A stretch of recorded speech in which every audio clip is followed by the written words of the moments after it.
Queridos hermanos, hoy la Iglesia celebra la fiesta del bautismo de Jesús, una nueva epifanía, una nueva manifestación del Señor, cuando en el Jordán se oyó aquella voz que decía: este es mi Hijo muy amado, escúchenlo. Por eso es una nueva manifestación del misterio de Jesús. En el Antiguo Testamento había muchos ritos de purificación a través del agua, muchos ritos bautismales, pero el más importante era el de Juan el Bautista. Juan el Bautista administraba un bautismo de conversión, invitaba a la conversión y los bautizaba. Y el mismo Jesús, como un gesto de humildad, va al Jordán y recibe este bautismo de Juan el Bautista. Y así inicia su vida pública. Y Juan el Bautista reconoce que su misión tiene que venir a menos para que ahora resalte la figura de Jesús. Juan el Bautista solo venía a preparar los caminos del Señor, pero después ya no aparecerá Juan el Bautista. Jesús en su vida pública aparecerá con sus milagros, con su predicación, también una predicación y una invitación a la conversión. Y Jesús instituye su propio bautismo, el bautismo de Jesús, el bautismo en el nombre de la Trinidad, el bautismo en el nombre del Padre y del Hijo y del Espíritu Santo, el bautismo que administra ahora la Iglesia y que todos hemos recibido.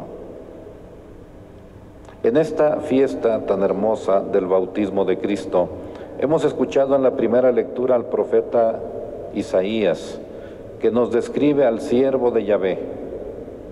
El siervo de Yahvé es un personaje al que Dios elige para llevar el derecho a las naciones y para ser fortaleza de los oprimidos. Miren a mi siervo, dice la primera lectura, a quien sostengo, a mi elegido, en quien tengo mis complacencias. En él he puesto mi espíritu para que haga brillar la justicia sobre las naciones.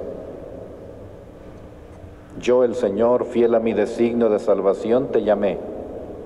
Te tomé de la mano, te he formado y te he constituido alianza de un pueblo, luz de las naciones, para que abra los ojos de los ciegos, saques a los cautivos de la prisión y de la mazmorra a los que habitan en tinieblas. Miren a mi siervo, en quien tengo mis complacencias. Ese es el siervo de Yahvé. Ese es el personaje que Dios elige para ser fortaleza de los oprimidos. En la segunda lectura, el autor del libro de los Hechos de los Apóstoles nos describe el discurso del apóstol Pedro, en el que afirma que la salvación es universal, en el que afirma la universalidad del Evangelio y la igualdad de los hombres ante Dios. Dios ungió con el Espíritu Santo a Jesús de Nazaret. Ya saben ustedes, dice el autor del libro de los Hechos, ya saben ustedes lo sucedido en toda Judea, que tuvo principio en Galilea después del bautismo predicado por Juan. Cómo Dios ungió con el poder del Espíritu Santo a Jesús de Nazaret y cómo éste pasó haciendo el bien, sanando a todos los oprimidos por el diablo, porque Dios estaba con él. Y termina diciendo el autor del libro de los Hechos: ahora caigo en la cuenta de que Dios no hace distinción de personas, sino que acepta al que lo teme y practica la justicia, sea de la nación que fuere.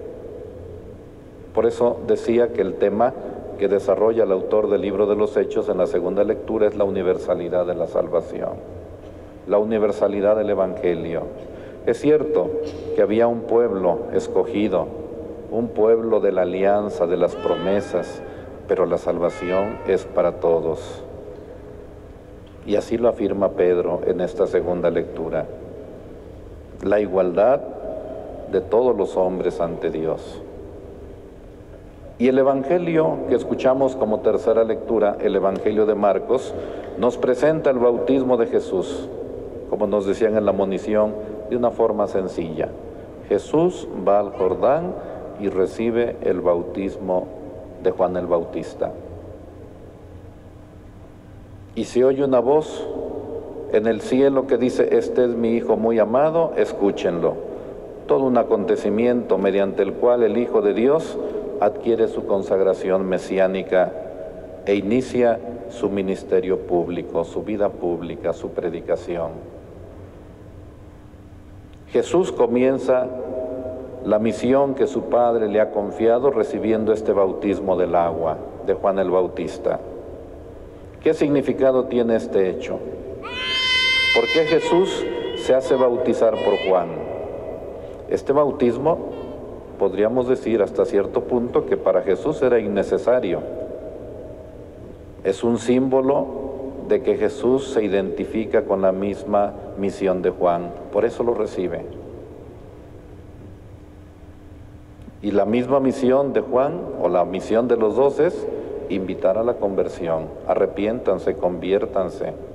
El reino de los cielos está cerca. Ese llamado a la conversión, ese llamado a volverse a Dios, es parte de la misión de Juan el Bautista y de Jesús. Más adelante, Jesús instituirá su propio bautismo, como decía, en el nombre de Jesús, en el nombre del Padre y del Hijo y del Espíritu Santo. Jesús no anunciará pues una catástrofe como Juan lo ha hecho, sino la llegada del reino. Jesús no bautizará con agua como Juan, sino con el Espíritu Santo. Y el mismo Juan así lo anunciaba: yo no soy el que ustedes esperan, atrás de mí viene otro más importante que yo, a quien no soy digno ni siquiera de inclinarme para desatarle las correas de sus sandalias. Yo los bautizo con agua, Él les dará el Espíritu Santo. Por otro lado, con este hecho, Jesús quiere dejar claro que Él no desea formar parte de los grupos religiosos de esa época, los fariseos, los esenios, sino ponerse del lado de los pecadores, de los excluidos. Con este gesto de humildad, de hacerse bautizar por Juan el Bautista, Jesús inicia su misión. Los cielos se abren. El Espíritu revolotea, se escucha una voz celestial: tú eres mi Hijo amado, yo tengo en ti mis complacencias. Dios habla y se presenta a los hombres a través de Jesús. Decir que el Espíritu desciende en figura de paloma o que revolotea es hablar de una nueva creación. Y así nos lo narra el Génesis en el primer capítulo. En el primer capítulo del libro del Génesis se dice: al principio creó Dios el cielo y la tierra, y el Espíritu aleteaba sobre las aguas. Y ahora, en el bautismo de Jesús lo mismo. Se oye la voz del cielo: tú eres mi Hijo único, mi Hijo amado. Es como una fórmula de adopción real y mesiánica. Jesús es el Mesías esperado. Jesús es el enviado de Dios que nos salva y que nos hermana a todos. Pues nuestro bautismo, queridos hermanos, es también una nueva creación por medio del agua. Es un nuevo nacimiento por el Espíritu. Por el bautismo somos hijos de Dios. Somos hijos de la Iglesia, somos hermanos en la misma fe. Y al celebrar hoy el bautismo de Cristo no podemos menos que ser conscientes de nuestra condición de bautizados. Por lo mismo, de hijos de Dios, de hijos de la Iglesia, de hermanos todos en la misma fe. Pues que al celebrar esta fiesta con la cual, como decía hace un momento, clausuramos nuestras fiestas natalicias, que al celebrar esta fiesta del bautismo de Cristo, nosotros también seamos conscientes de nuestro propio bautismo y que vivamos como verdaderos hijos de Dios. Así se lo pedimos al Señor en nuestra Santa Misa Dominical.